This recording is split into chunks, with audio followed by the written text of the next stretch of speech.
This is Your Healing Story is a Love Story, and I'm your host, Nisha Modi. I'm a life coach, writer, and facilitator, and I believe a better world is a more vulnerable one. I love to explore the relationships we have with ourselves, each other, and the world. This podcast shares what I see, know, and feel through this relational lens. Let's get to today's episode.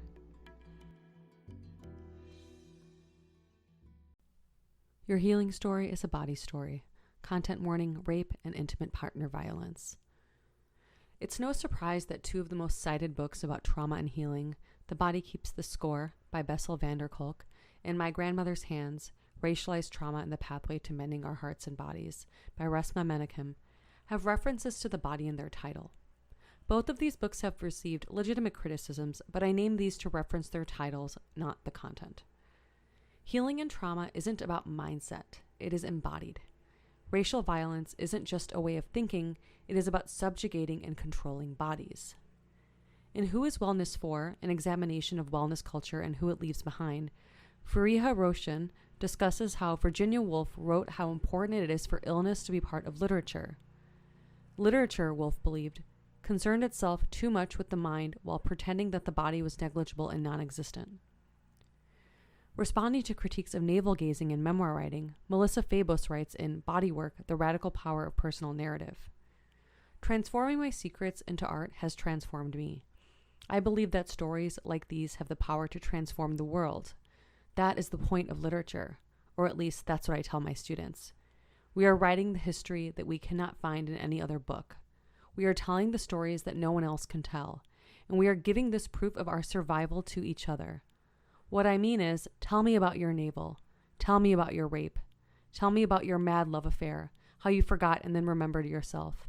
Tell me about your hands, the things they have done and held and hit and let go. Tell me about your drunk father and your friend who died. When I talk about your healing story, it is most certainly a body story.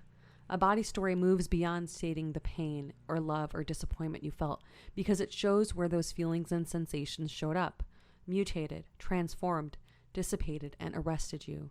After all, humans are physical manifestations of life force, so our bodies are here to guide us.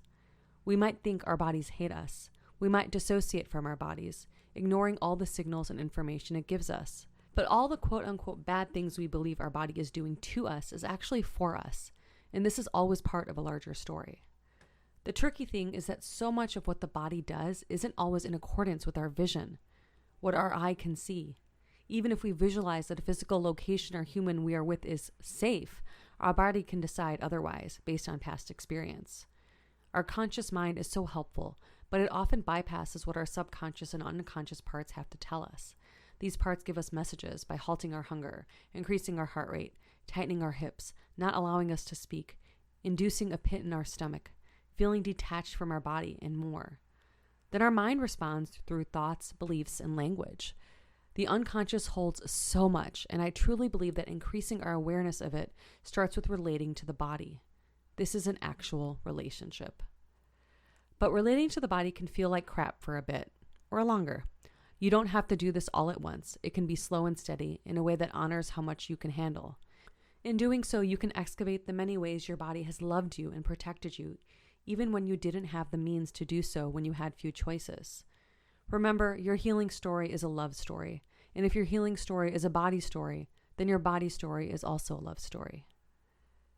I was unwillingly reminded of my own body story. In June 2022, I was in Hesperia, California with my boyfriend looking at Cal Earth homes when I was enamored watching a cute little kid navigate one of the homes. At the same time, my boyfriend wanted to show me something cool he saw just a few feet away.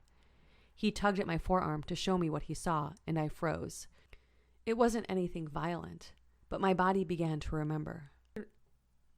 It alerted me to the time more than 10 years before when my ex-husband yanked my arm up 3 flights of stairs to our 3rd floor condo. I resisted while he tried to pull my house keys out of my hand. Those keys were all I had to grant me any sense of safety, access, or agency. This was followed by him pushing me on our bed and repeatedly hitting me in the face. My body shut down and I had no strength to fight back.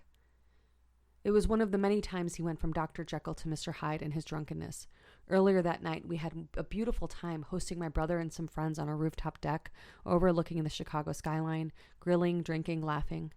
Then our friends left and my brother went to bed, apparently giving my ex full permission to transform from a jovial, sweet husband to a punishing, violent force.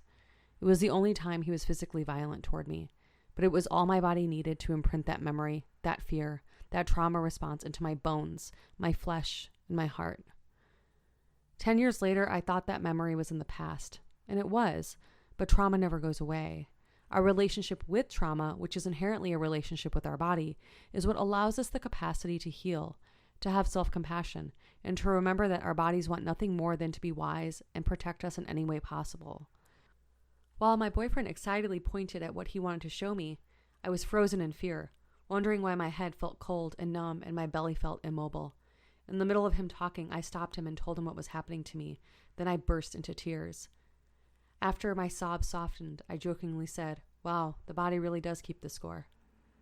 My precious body remembered something that happened in a different place with a different person during a different time with such strong sensitivity that it wanted to alert me to anything remotely close to the danger I experienced a decade before.